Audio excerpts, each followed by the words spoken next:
Hello everybody out there in YouTube land. As before, I'm going to be doing this as a live stream, and it will be going up as just a normal video after I'm done streaming this. If you have not watched the previous video because you thought it was too long, I'll just quickly recap the update stuff right quick. Basically, got a new computer, whiz bang.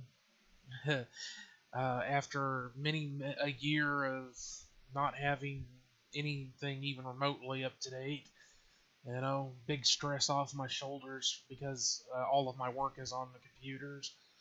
So that's all sorted out, and now I'm doing the live streaming stuff because I have the internet speed and a computer that can handle it. And also, just more generally, I hate the whole having to wait for videos to render and all that stuff, so live streaming allows me to just kind of set up and go, which is my preferred methodology.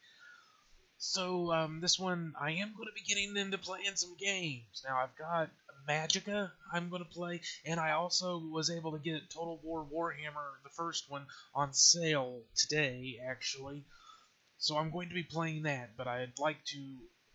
I've only ever been able to watch people play. I mean, that's a game I've been wanting to play since it first came out, because I like the Total War game series, but I'm more of a fantasy guy than a history guy. I love history, but I like actual history, not necessarily historical games, whereas Warhammer is something I can kind of dig into. So I'm going to be playing that, but as I was saying, I would like to play it on my own a bit more, because I've watched loads of Let's Play videos of it, but there's a big difference between watching a Let's Play and playing it for yourself. They make it look so damn easy. Watch Lionheart or Eric Carthage, one of those guys. They make it look so friggin' easy. It's annoying, man. I've played like 40 turns of Wurzog, the Great Green Prophet, and I didn't do terrible normal difficulty. I didn't do too terrible, but, I made some serious mistakes, and, I'm going to have to, like I said, play on my own a few times to try and get into the game a little better. I need to start figuring out things like keyboard controls and stuff like that. So, what I've got up here again is the Citadel of Arkhydte, and I did a more in-depth intro to the game in the other video. So if you really are wanting to like backstory and character info, you should go check that one out.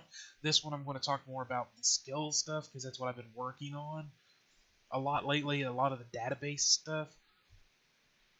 Like right here, a lot of what I've been doing is going through Gunfly's tips and tricks and finding things that fit the game. Because I learned how to do stuff by watching those videos and modifying the things, so I've just been kind of going through the list of the videos and finding what I think will fit and what won't fit. Since this is more of a D&D style game, I mean, it's not based in a Dungeons and Dragons world. It's my own setting, which I talked about more in the other video. But I did want more of that Dungeons & Dragons feel, and I saw one of Gunfly's videos just earlier today on doing weapon mastery, so I started working that in. The thing is, go over here to types. We've got a lot of different types of elements.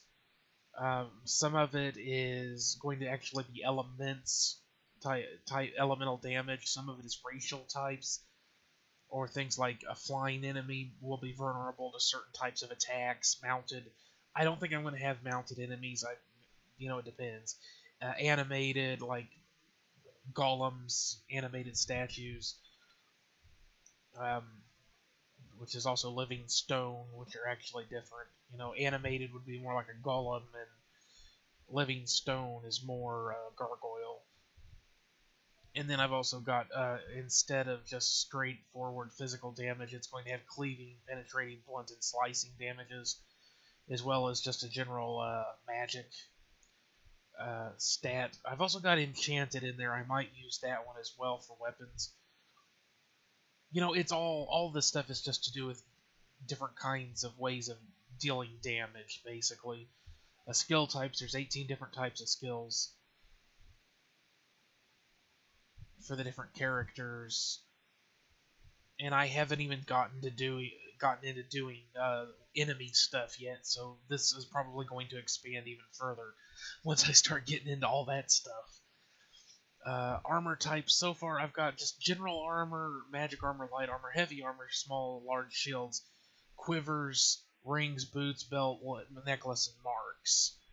I may not use the marks, I'm not sure yet. That was originally going to be difficulty stuff, but Yanfly's plugins have made that a lot easier to work with. So I may not use the marks, or I might use them, retask it for something else. Equipment types, same basic stuff. Then weapon types, there's 21 different kinds of weapons.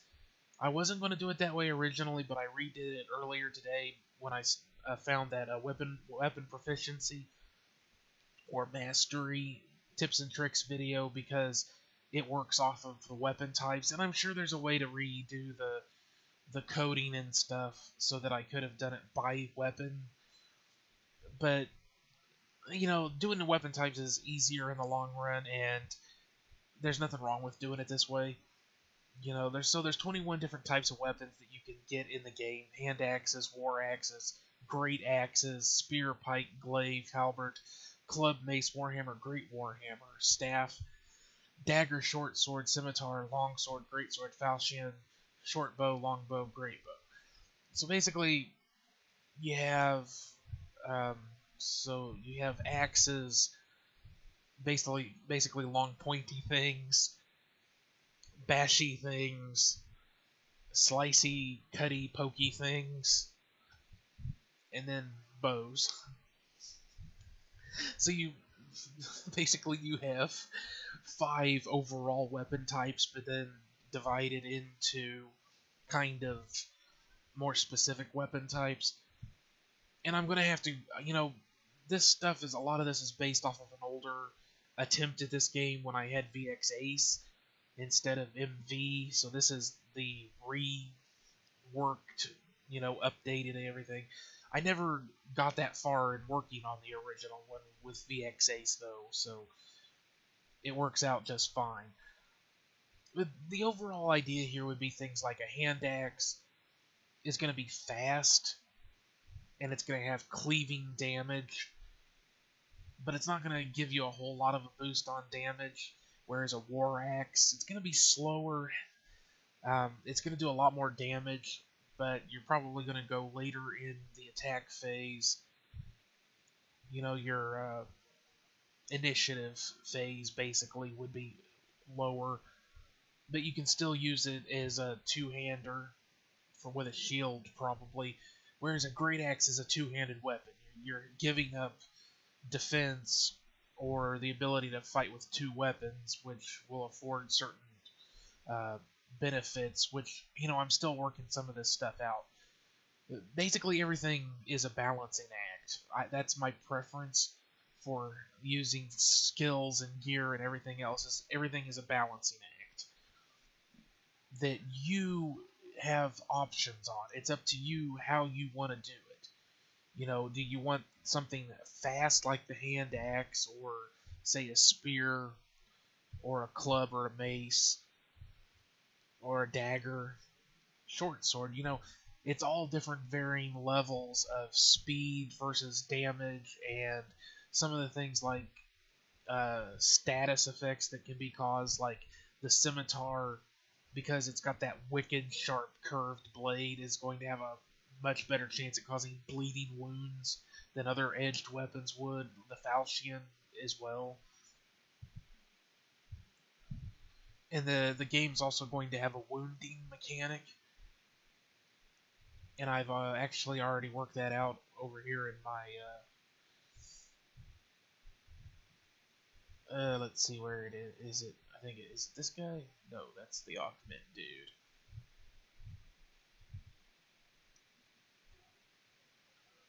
I may not have it on this computer right now. I started, you know, because I moved stuff over to the new computer, but I did work out how I'm doing the wounding system. I can go over here to states and kind of show you that. I'm not gonna give everything away, trade secret nonsense. I don't want people stealing my shit. Not all of it. I'll just talk about, say, injured. So basically, there's going to be 5 levels of wounds that you can accrue through the game. Some attacks will cause wounds. So basically, there's only one character right now who, by default, has wounding attacks, which is part of her skill set. That would be Asumi, the Blackguard. That's because of her assassin training. She can cause wounding strikes, or her attacks can cause wounds. But how it'll work is that, at least during general gameplay, if a character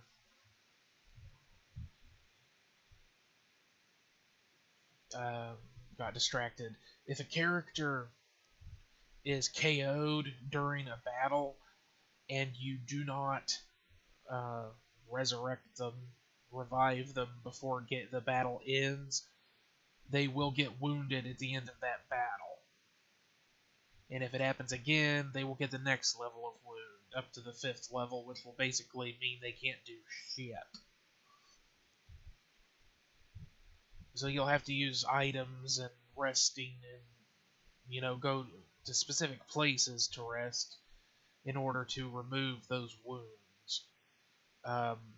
Recovering health in the game, there will be kind of a camping system, which will be your out in the wilderness sort of healing method, and then you'll also be able to go to the inn, essentially, which will be much more thorough in your ability to heal. So let me go over what each class is capable of. I have not adjusted parameters or anything. The experience, I have it where I want it more or less, because I want it to be a bit of a slower XP rate, at least for now. Everything has to be balanced and play tested, obviously. So your warrior, Reese, I can go back up here. So Reese is the warrior. She's going to have a good selection of weapons that she can learn to use, or has access to, and then she can learn weapon masteries, proficiencies for all of them as you want. I'm going to go ahead and probably use the Yanfly's job points for that, or I may make it as just a resource that you get in game. Like every few levels you get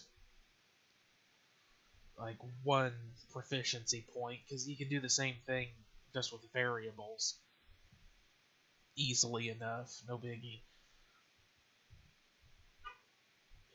I hesitate to call it proficiencies, because that is taking it directly from Dungeons and Dragons, although I don't think they were the first to come up with the idea. But anyway, Reese is a warrior. I believe I mentioned in the other video, you can kind of decide if you want to spec her out for damage or tanking. She's your first, the first 4 characters here are the ones that you're going to have throughout the entire game.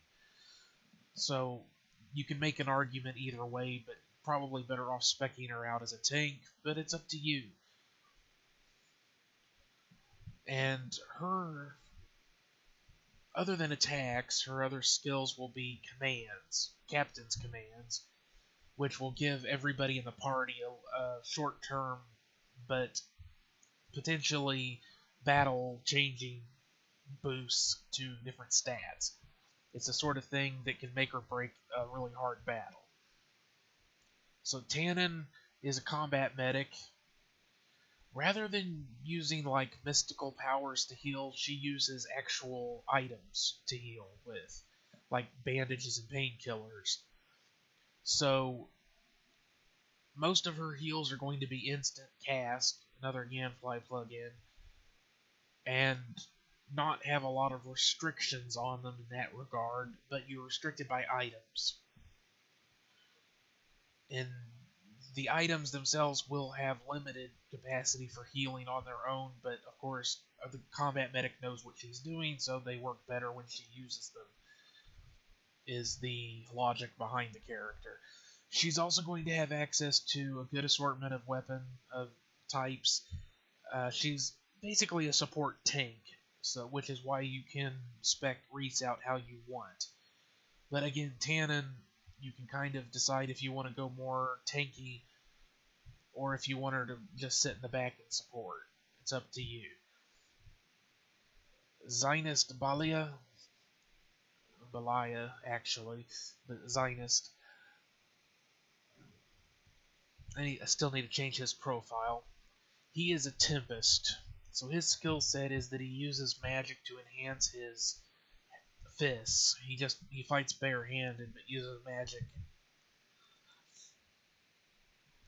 I'll probably give him a small selection of like hand wraps, that sort of thing that he can use, or perhaps gauntlets or something that is supposed to enhance his power. I haven't decided yet.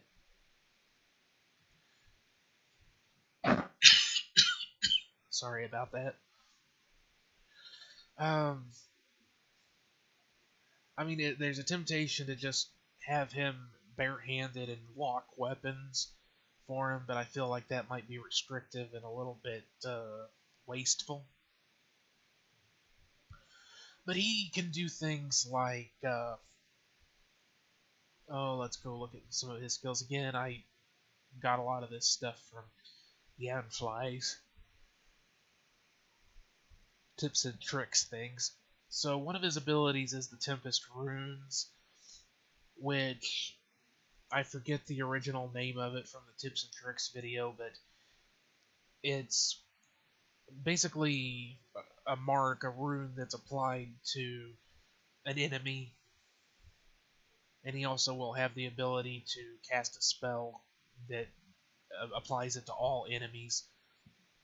And then any damage that he does to that enemy for the number of turns that it's applied for, some of that damage is kind of dealt to the enemy again afterwards.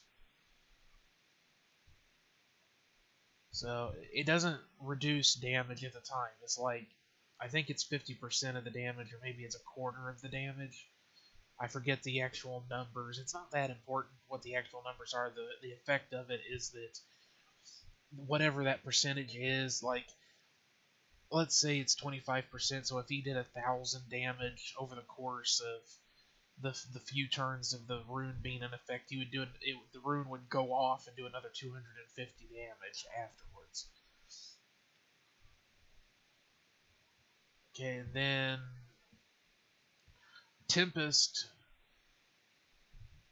Let's see. I'm trying to remember what Tempest does exactly, because I've been working on some of this stuff. Right, Tempest is like his bread and butter. It's a combo stack thing. So some of his skills use the Tempest combos. And again, another Yanfly tips and tricks video. Every stack, it goes up to 10. Every stack gives a slight increase to his damage. The Tempest skills do a lot more damage. And they're usually the ones that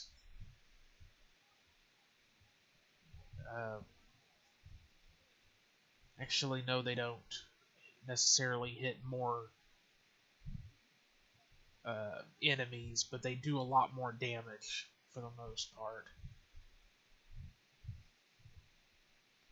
Do they? Yeah. But yeah, they do a lot more damage. He also has an ability that if you use all 10 of his Tempest combo points, he can basically get extra actions, up to 3 more. Certainly one extra one, and up to 3 more. The ability is an instant cast. It's this one right here, I believe. Yeah, it gives him extra actions. And like I said, certainly 1 more and up to 3 more, I believe. Is an instant cast, so he can use it, and he can go immediately after using it.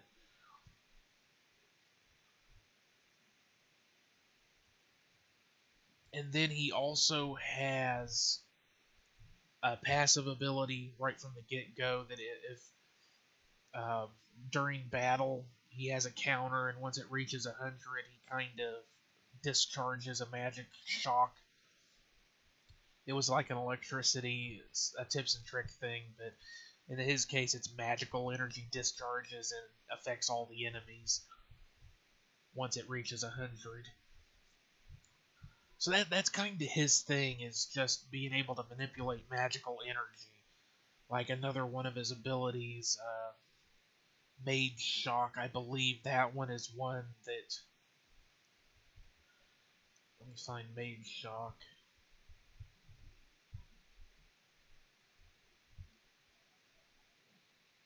Yeah.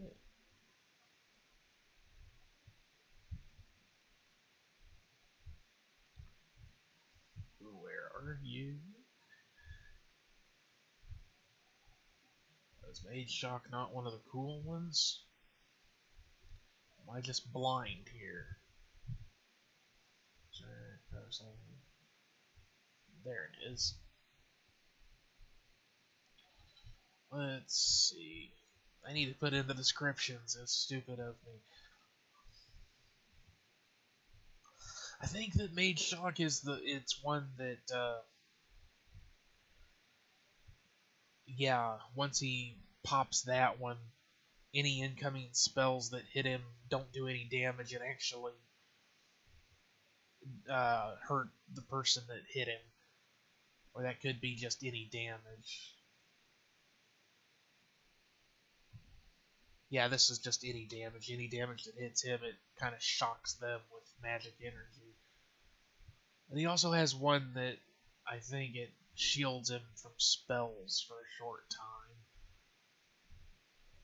Power Explosion, I think that one. Yeah, it rips away some of the target's MP or power points in the game. This game's case, and makes it blow up with them. Scythe Hands. He also has some abilities to just boost his basic stats. I think Scythe Hands gives him a crit rate increase. Power Siphon. The Power Siphon, that one, it negates magic, incoming magic, and gives him the MP of the spell. It kind of sucks the energy of the spell in. Yeah. So that's kind of his whole thing, like I said, is manipulating magical energy. Asumi, a blackguard, as I said. Again, I need to change her profile. Spy, scout, occasional assassin. A little bit of assassin work. So her skills, she's going to have like pickpocketing, or not pickpocketing, but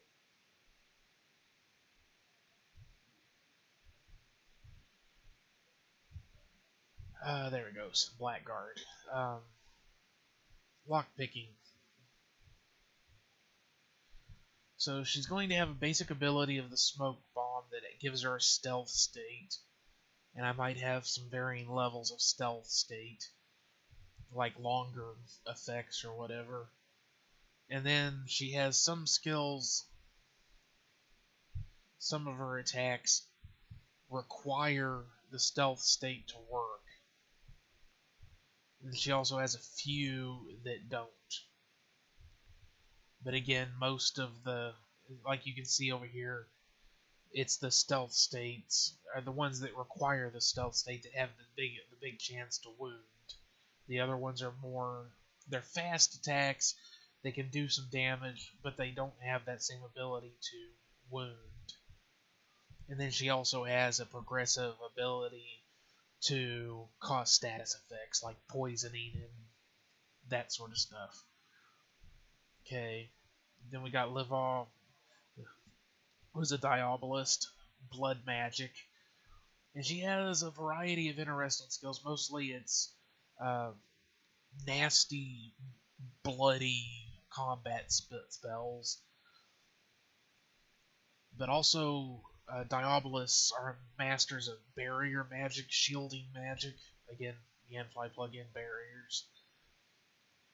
So she's going to be the one that has most of the barrier-based magic, as well as the ability to break barriers. But she also, again, some cool tips, effects that fit her really well. You know, blood magic, the ability, blood control, so the ability to control enemies,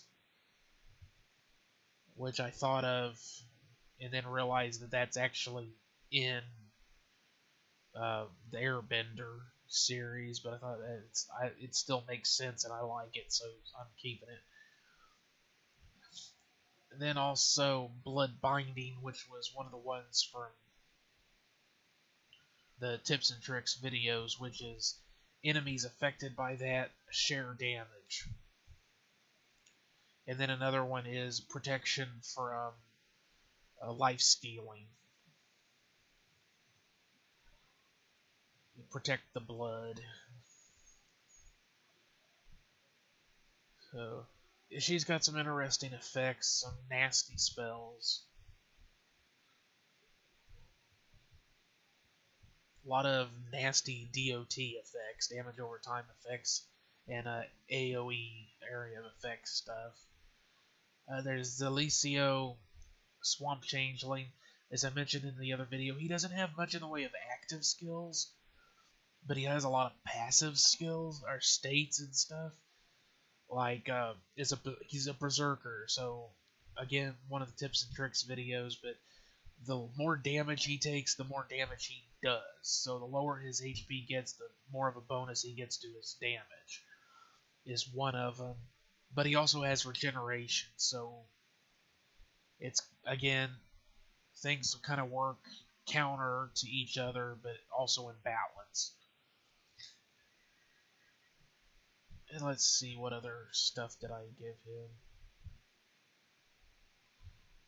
Changeling Temper, let's see. Let's see. I believe that's one that, yeah, once his skill points, his technical points, TP, gets over a certain point, he gets a boost to some of his parameters. And then there's also Berserk, which, let's see.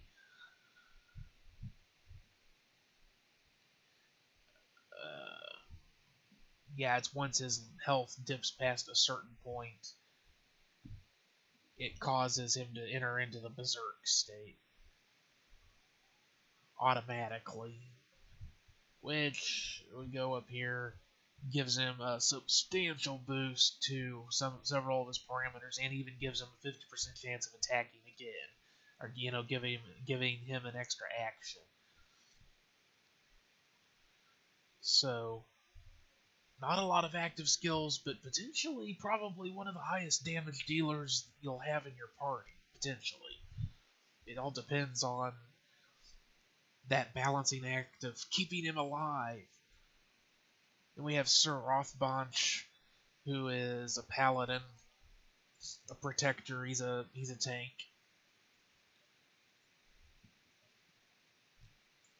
So yeah, a lot of his stuff is pretty straightforward, tanky stuff.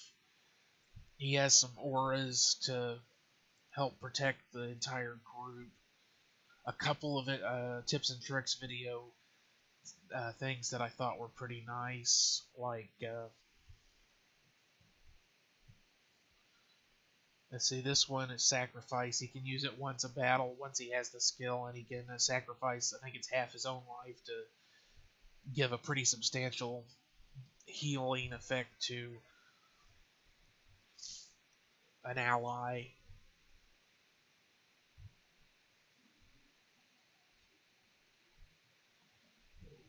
Then, like this one, Yentia's Kiss is, again, once battle, and he can recover half his hit points.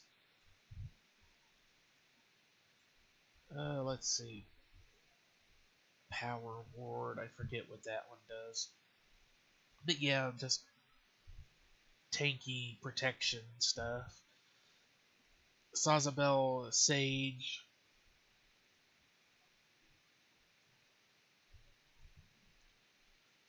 find her stuff right quick. Yeah. So she also has some barrier magic. So she would be a substitute for Livall if you're looking for someone to give some shielding. Also a healer, using mystic power instead of just the combat medic stuff. Again, she's not going to have a whole lot of combat abilities. She's more of a support, but she does have some combat abilities, and mostly in causing debuffs and some DOT stuff. But a few little twists and turns in here, but mostly a kind of a a general healer. Igitus is a mage, a fey mage, but a mage nonetheless. So he's going to have spells, as well as some, I call them mage factors in this game, but kind of being able to do things like sacrifice some of his health to get a recharge on his MP, which that sounds like more of a blood magic thing, but in this case it's more that he's pushing himself to his limits to drag some more MP out of the atmosphere around him, some more magical energy, sucking it in at the cost of his health. But other than that, spellcaster, you're going to be able to learn spells as you want from books you can buy and find, scrolls, whatever, be an assortment. Balasuka is a forester. I need to change his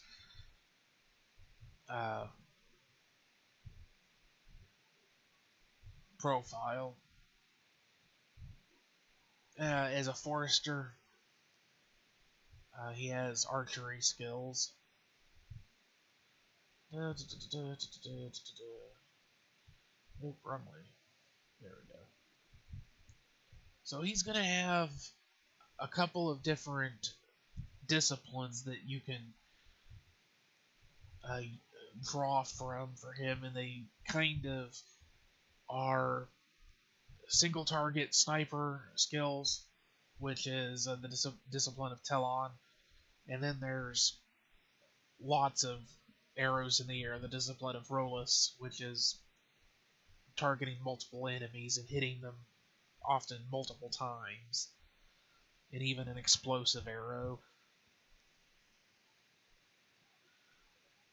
So yeah, it's basically the discipline of Telon is all about, like I said, sniper type stuff.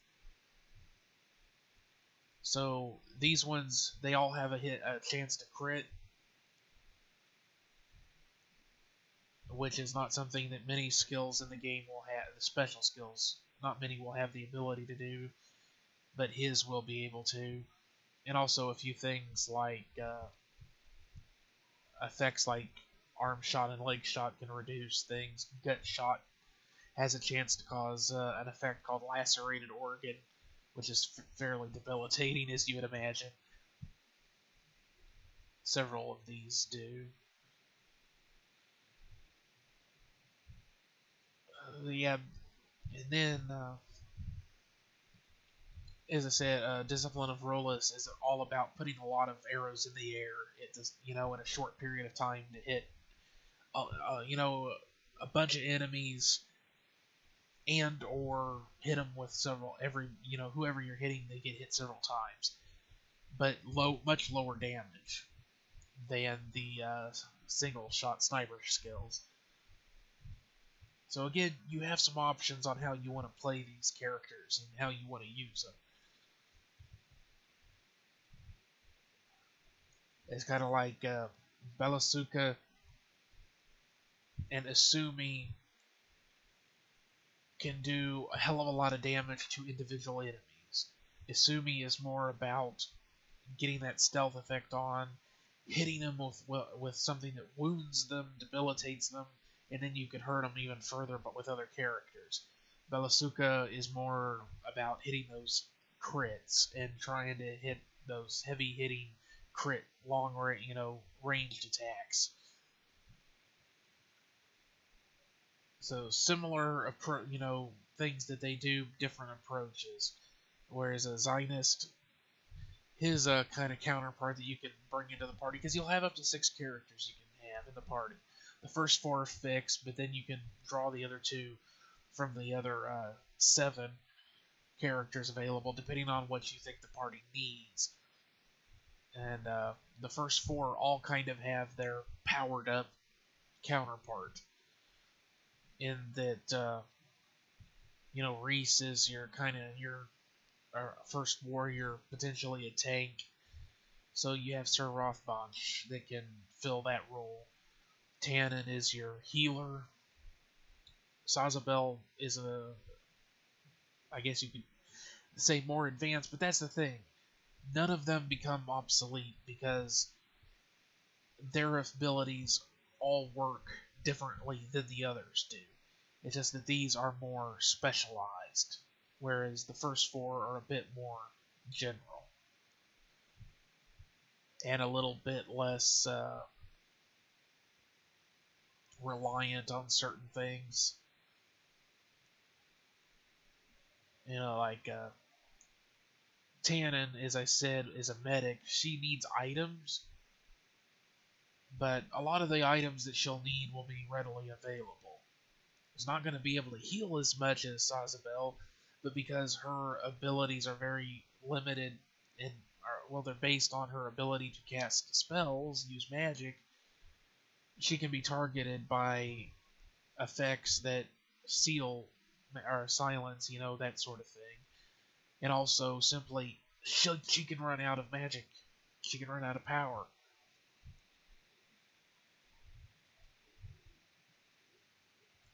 It's all about resource management. It depends on which you prefer to manage the most. And you're always going to have Tannen available, basically. Whereas you will actually have to locate all of them. Except, Miana, you can't progress until you find her. So that is the last character I'm going to talk about. Her skill set is she's a Fey swordswoman. Well, swordsman, swordswoman, whatever. Dual wielder. And again, she's kind of the DPS counterpart to Zionist. And I went too far. There it is. So she's going to have some skill abilities, like Swordmaster, I believe, is the one that increases her crit rate. Fey Blades increases her crit damage. She's going to have some Fey Magic abilities that allow her to empower her weaponry with her attacks with certain elements.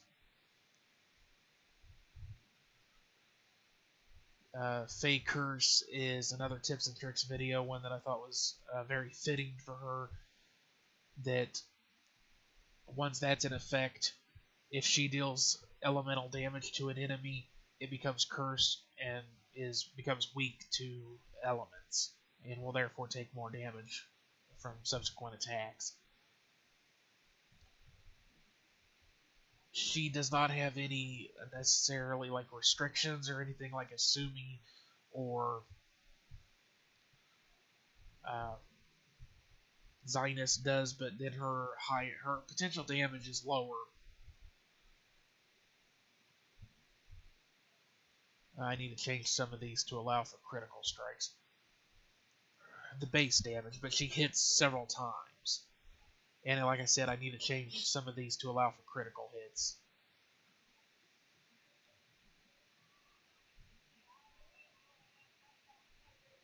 That's just what I needed, was somebody outside with loud-ass stuff playing. And then she's also going to have some different stances. The Sovereign stance, Royal stance, and Commanding stance.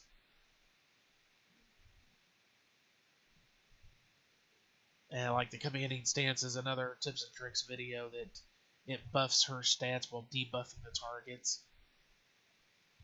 Fey Chaos is an ability that when she triggers it, it will give a random boost to her damage and giving her a slight resistance to incoming damage. Fey Razor, I need to put the description in for that, is another tips and tricks video I just yesterday, I think it was, or maybe it was earlier today, one or the other. But this one, it automatically crits, and the damage for that crit is based on her current 2 crit bonus. So that one will be pretty powerful once she's leveled up a lot. It has the full buffs to her crit chance, or percentage crit chance, and especially if she's using something like the I believe it's the Royal Stance, gives her I think it's 100% crit chance for a limited time. So there's a lot of combos. That's another thing I wanted to do, was like the Zionist and his mage with the Tempest ability to do those combo point things, and combine that with, say, the mark or the rune that deals extra damage later, and on top of that, the thing that where he reaches 100 points, it discharges across all enemies. So there's a lot of combo things you can set up there. So you can set up combos with her too. And assuming she has the stealth, and you can set up combos with her. I like the idea of DPS people not necessarily doing super huge damage with any individual thing, but if you set up combos with them, then you can do huge damage. But yeah, I'm still looking through the other tips and tricks and thinking of new ways, or more ways to individualize each character. It's like I think Isumi still needs some more stuff to individualize her, other than just being able to do lock picking and wounding strikes and the stealth strikes and the status effect stuff. She has some things that she can do, and she's kind of a unique character, but I'm still hoping to find some more stuff to individualize her. The diabolism thing is pretty defined at this point, but if I find any more tips and tricks videos or things that will fit that real well, I'll definitely include them. The Paladin, again, if I find anything that really fits him, definitely. As far as the spells go, 1, 2, 3, 4, 5, 6, 7, 8, 9. There's 9 different spells in each element so far. Like, some of them there's one of the tips and tricks videos I remember seeing that was like Chain Lightning. I'll probably add that as a 10th electricity spell. But I talked about it in the other video, I believe. But I'm thinking that I'm not going to do a whole lot with the damage formula for the spells. I'll probably leave it as just the attacker's magic attack stat, maybe ×2 across the board. Maybe a ×3 on one of the super spells or something. But what really makes each spell something useful is its ability to target. So Starfire is an AoE radius, Bolt of Flame is AoE column, Molten Lance can do criticals, Omni Blast hits all enemies, Battle Flare is a single target, Pyro Strikes 2, Burning Sparks 3, Crematorium 4, and then Slash of Fire hits a row. So it's about the targeting, and of course, like the Chain Lightning for electricity, adding that in, it would, I believe the tips and tricks video, it hits 4 enemies and then does less damage for each subsequent hit. So I might just add that as an effect for something like the Ball Lightning right there. I've already got Chain Lightning is the name of a spell. So I'd probably rename that to something else and then make Chain Lightning a new spell. And tweak the parameters so it doesn't feel like it's a worse spell than probably what I do, since I've already got Ball Lightning, which hits 4 random enemies. I probably would make the Chain Lightning hit like 5 enemies, and then actually put it at another percentage, or like instead of, if I do attack, a magic attack gets the mat times 2, I would probably make that one do mat times 3 damage. And the formulas I'm using Yanfly's armor scaling, so you don't need to put in, anything fancy other than what you need for the base damage, instead of having like the minus the defense and stuff like that. But it's all going to need tweaking, of course. And I've got pretty much all the elemental spells. I've left room just in case I want to add anything later. I've started doing the buffs and getting into buffs and debuffing spells. And I've just done the basics of those so far. I've kind of been switching back and forth between looking at the tips and tricks videos to find if there's anything that fits the characters. There's some of them that I thought would be interesting for enemies, and I'm definitely going to go back through them again and pick out the ones that I thought that might be cool for an enemy. But I'm really picky about stuff like, I don't care how cool it is if it doesn't fit somebody. If it doesn't fit one of the characters, then I'm not going to make it as something that they can do. It has to fit.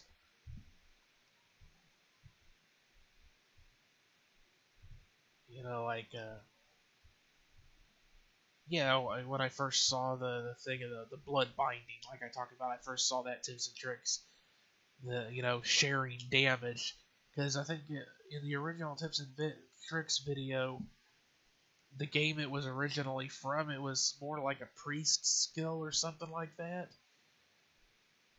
or it was something that it didn't fit anybody in that context. But then I was thinking, well, if I think of it in terms of just binding them together without anything else attached to it, just that idea of enemies being bound together, blood binding popped into my head. I thought diabolism, the diabolic, diabolist magic, blood magic, that works. It makes sense. That really fits. I like that. And the same with the protection against life-stealing magic. It's like, at first, like, well, that kind of would be a clerical thing, but and the sage, she's a sage of Umva, which is the goddess of healing. It didn't really make sense, because I thought about it and, like, well, she's the goddess of healing, not really, protecting against life stealing doesn't really fit into that. And then, of course, the paladin Yentia is the goddess of love. And again, protection, yes, but more physical protection, not necessarily against like vampiric life stealing or wraith life stealing, life energy being sucked out. It didn't fit anybody until, again, it thought, well, blood magic, again, that would make sense. Somebody who is a master of blood magic, they would know how to protect the life force. Blood is the life. They would, vampires, they would learn how to protect themselves against that kind of attack. So it made sense. So, like I said, I'm still going through all of Yanfly's tips and tricks. I might look up other people's. If you have any recommendations for tips and tricks videos, especially if, again, you've listened to the whole video up to this point, and, like, anything that you think that would be perfect for any of the characters based on what I've said, go ahead and let me know in the comments. I would really appreciate it. I'm always open to new stuff, because I love being able to make characters that stand out and are really individuals, and they do interesting individualistic stuff. even if, as I said, Reese is kind of the tank, and then you have Sir Rothband as a tank, Tannen is a healer, Sazabel is a healer, Zynist is a DPS, and Miliana is DPS. Isumi is kind of your hard single target, break the enemy down and take him out sort of a character, an assassin sort of character, and then Balasuka can also fill that role. And then you got Leva, who kind of is, and Igitus, who are both spellcasters, but do very different types of spellcasting. Igitus is more utilitarian. Leva is very much, rip the enemy apart and DOT them to death. Then you got Zalicio, who is kind of a berserker, has huge damage potential for individual strikes and whatnot, but he's not going to have a huge variety of skills to choose from. So there's overlap, but everybody does things in their own way.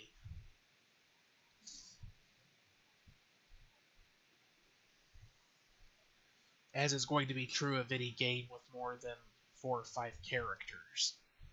That's just the nature of the beast. It's hard to, when you get right down to it, there's a reason why MMORPGs kind of classify every type of character as one of the basic 4 or 5, and then you have hybrids. You have tanks, you have support, you have DPS, and there might be one more.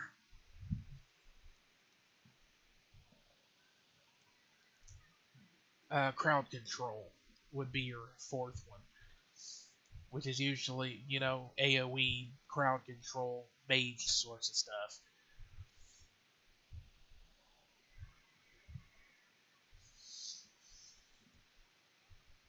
So yeah, that's kind of where I pattern things off of. So yeah, again, everybody does things in their own way. Isumi is very much a single targeter. I think she only has 1, maybe 2 skills that can multi-target. All of her really powerful skills, for the most part, if I remember correctly, because again, I work on this stuff at various times. It's been a couple of weeks, I think, or more since I was working on these skills, and I've just been kind of powering through, so I don't remember every little detail. But yeah, Reese, you can kind of spec her out how you want. She's a good middle-of-the-road basic warrior. Tannen, again, combat medic. She can fill the role of warrior and as a healer. I really wanted those two definitely to be middle of the road so they could keep the party alive. Zynus definitely is a DPS character. That's what he does. But he can also kind of tank things out, especially if you're getting attacked by a lot of magic.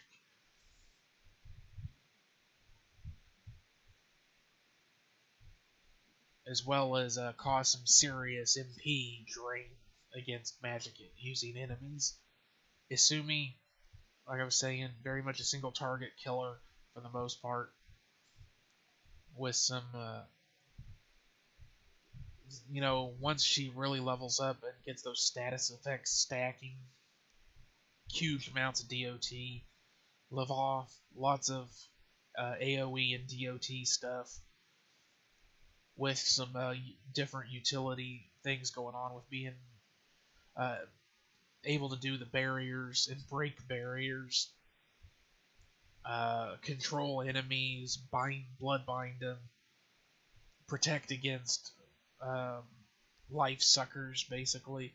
She has some variety in what she can do. Zalicio, berserker, huge potential damage dealer. Sir Rothband, pure protection. He's not going to be able to do a lot of damage, but he's going to be able to take a lot of damage. Sazabel, again, healer, some ability to bring more protection to the group. Mostly support, has some debuff and DOT stuff that she can do. But, again, the trade-off with her versus Tannen is she's more vulnerable to damage, obviously, but also she can run out of MP quickly. Arkhydte, mage, not much else to say. Very utilitarian character. You can use him how you want, just by the spells you decide to equip him with. Balasuka, you can either go the direction. Well, he has access to both skill sets, so you can use him as you want in the battles. You don't have to choose.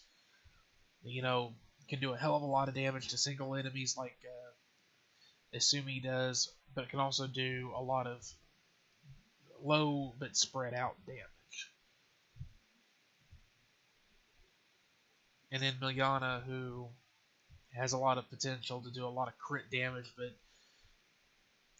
elements, I'm going to work as hard as I can when I do the enemies and put the game together to try to give everybody at least one area of the game that they really shine in. Not to the point that you'd be handicapped if you didn't have that character in the party, or especially if you hadn't found them yet. Because like I said, Milyana is a story character. Her and Arkhydte you will have to find during the course of the game, but the others are optional, essentially.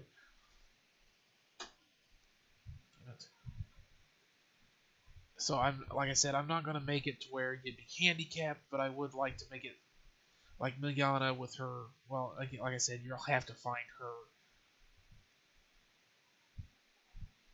Plus, they use different weapons. Like Asumi uses swords and daggers,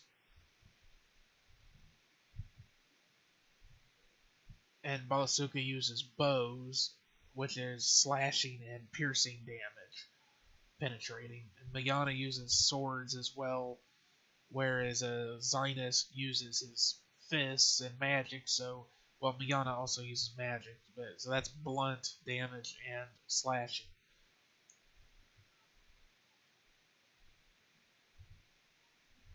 So, yeah, everybody's going to have their own role to play in the game, and I am going to try to make it to where there's at least one area for every character to shine. Not to the point that you could get hamstringed by not having them, but they definitely make that area easier to get through. Like I was talking about with Milyana and her elemental damage, an area that has a lot of enemies that are vulnerable to certain elements. Her ability to select, to empower herself with those elements would make those battles go quicker. She'd slay the foe easier. That sort of thing. Like I said, there's 21 different types of weapons. There's going to be about 300 or 400 different weapons in the game. Well, about 300. But also, I'm using the upgrades and augments plugins, again, Ganfly. So, even if you just get basic weapons, you'll be able to add augments, things, and upgrade objects to them to enchant them and power them up. There's going to be treasure in the game that you can find, junk items, you could call a lot of it, but it's sellables. I find that fun, sort of thing fun.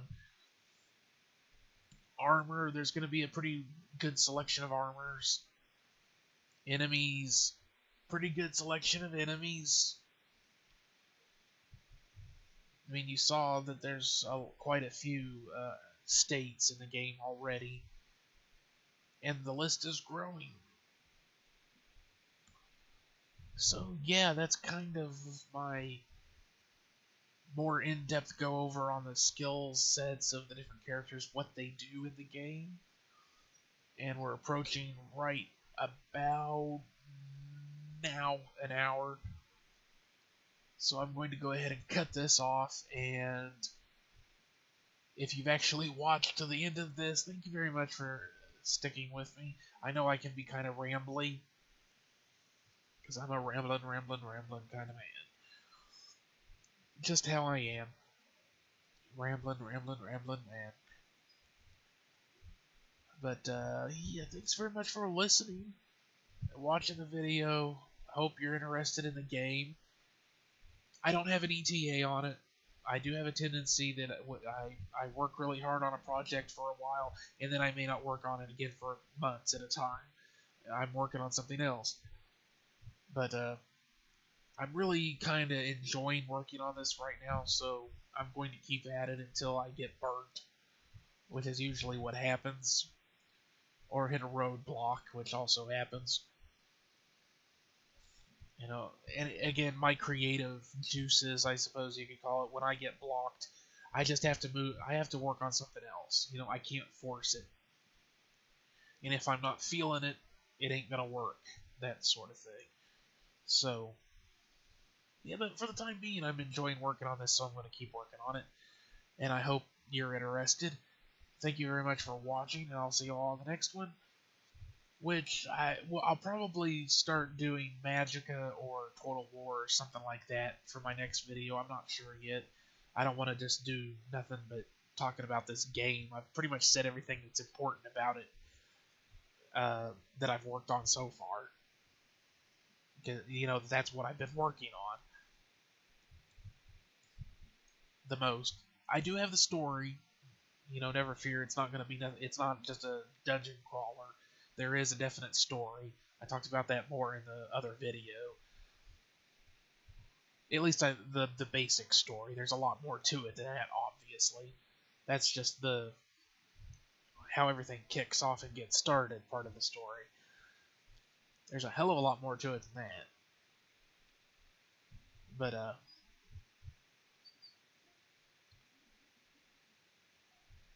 yeah, you can even see some of the early dungeon areas. I can show you the first level of the dungeon. Well, one of the levels of the dungeon. This is a pretty good sized map. Maze style. You shouldn't get too lost. You know, you really shouldn't get lost in here too badly. But it's a pretty good sized area to explore, and this part is kind of the first major questing area, your first big dungeon. And there are,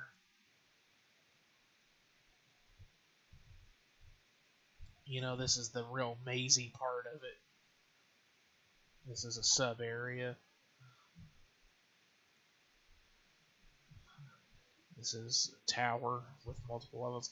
It's a pretty good size initial questing area you're going to get through. That's the kind of a backdoor entrance into the Citadel area itself. So yeah. Alrighty, so I've rambled on more than long enough. Thanks very much for listening again. Say it again. And I'll see you on the next one. Bye bye bye bye. Bye bye.